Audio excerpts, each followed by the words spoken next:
What's up, everybody? It's the Nigerian Nightmare, Kamaru Usman, back again. I know it's been a while. I haven't done one of these breakdown predictions for you guys, but I'm back. I'm back, and what an incredible card that the UFC put together for the last pay-per-view of the year, UFC 296, live from the T-Mobile Arena. Guys, it's gonna be an incredible card from top to bottom. Man, these are so tough. I'm gonna be honest with you. A lot of these picks I'm 50-50 on. I mean, because they're so close. It's such good matchups. But let's just I ain't gonna waste no time. Let's just run through these real quick, guys. Some of these, there's so many good fights. I'm not gonna waste too much time on the early ones, but I'll give you guys a little bit more on those later fights. But guys, I mean, it's an incredible card. You're starting the card, the night off with Badman Randy Brown taking on Muslim Salikov. What an incredible fight. I think someone like Randy Brown, if you can't kick his legs, it's very, very hard to be able to get to him. So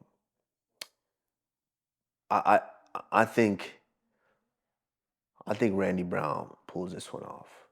Even though Muslim is a lot of pressure, I think Randy Brown he's very, very sharp. I hope if he comes into this fight as sharp as he is with his boxing, sometimes I think Randy Brown pulls this one off. Next fight, Martin Boudet taking on Shamil Getsayev. I'm sorry if I butcher these names. I'm sorry. I hate when people butcher my names too, so please don't be mad at me. But be honest with you, I haven't seen too much on these guys. I don't know if Shamil's a newcomer, but I haven't seen too much on him. But Martin Boudet, I believe I have called his fight.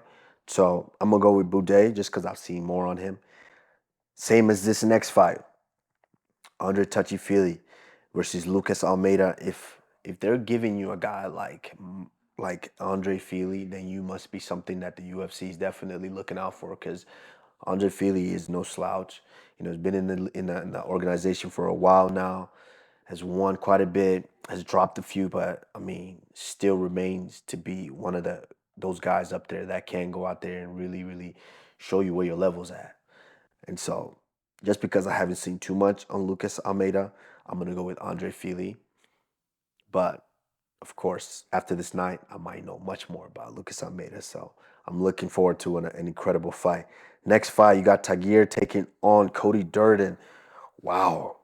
I believe both guys are dominant MMA guys.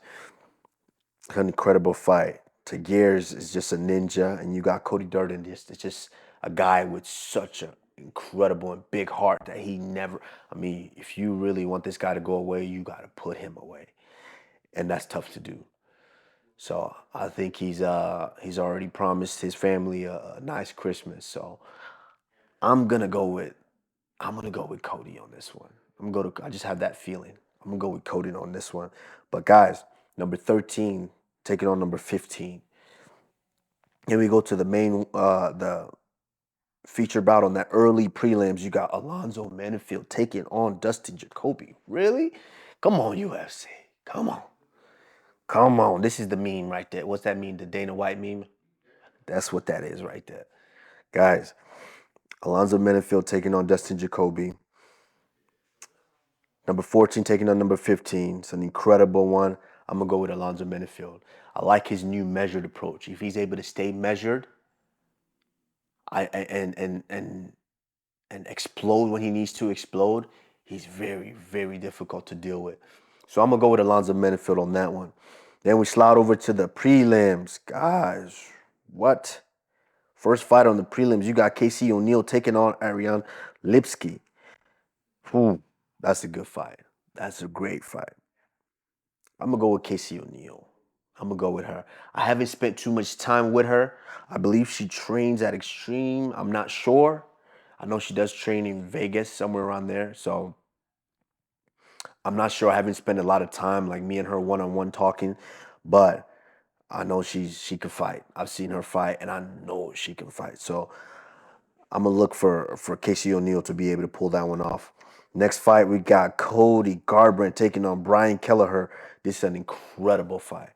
You got my dog Cody Garbrandt, I think, is really looking forward to making that return and really starting to show people that he's on his way back to gold form.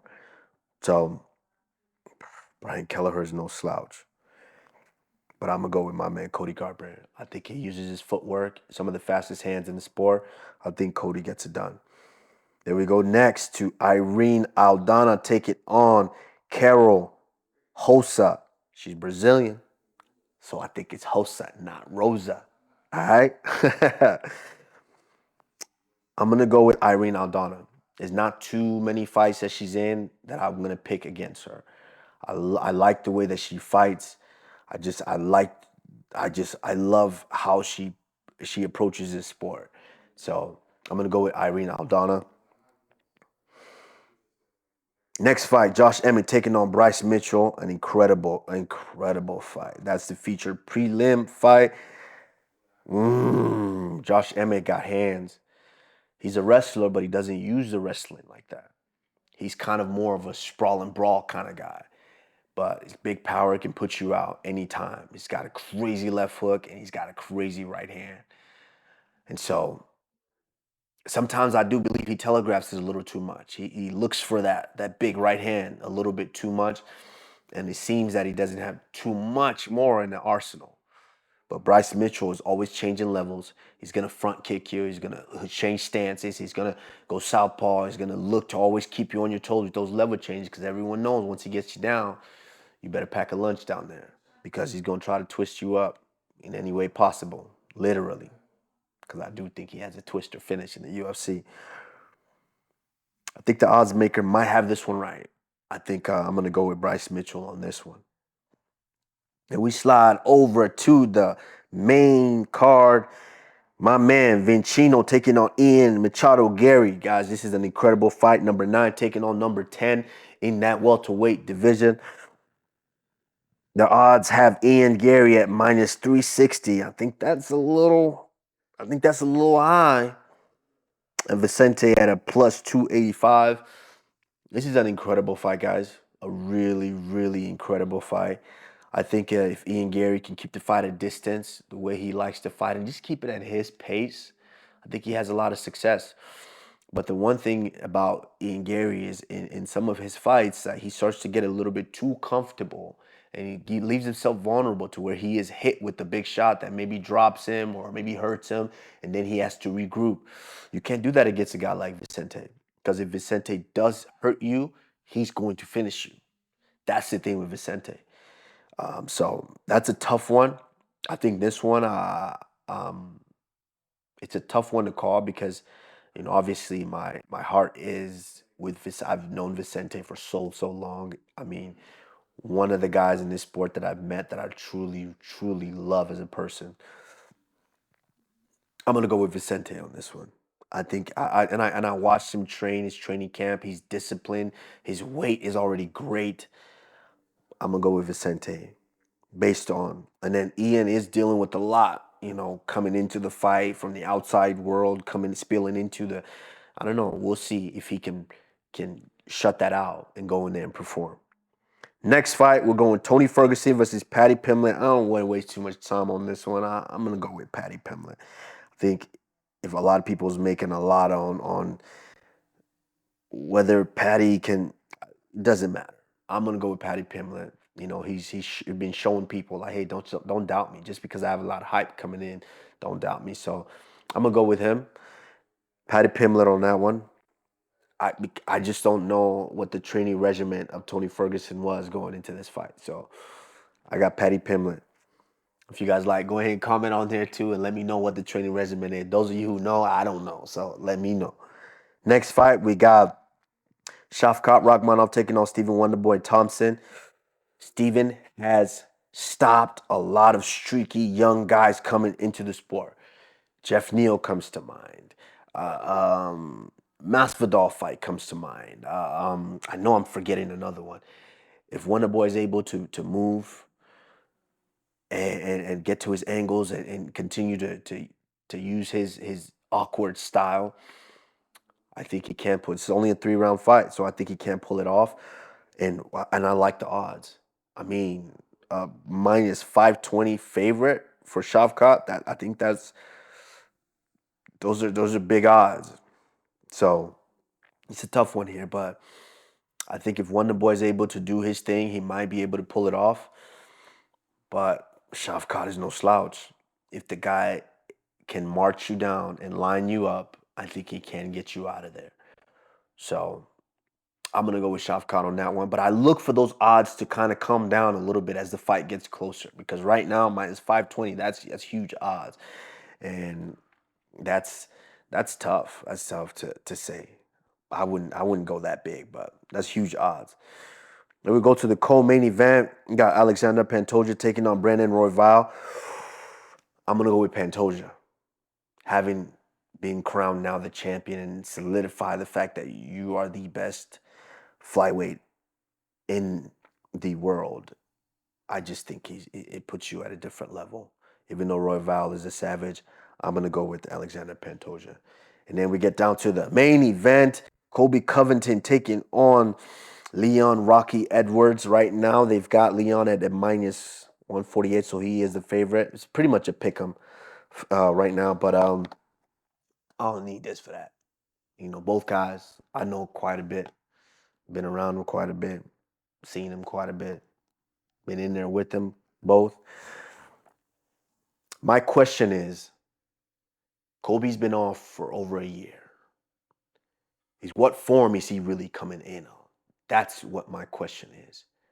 I never question whether he has the heart. Kobe has the heart.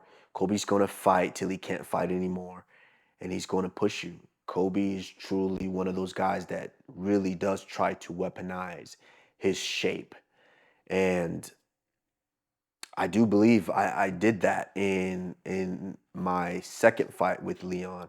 I did weaponize my shape, and we saw how that played out till the 1 minute left of the fight.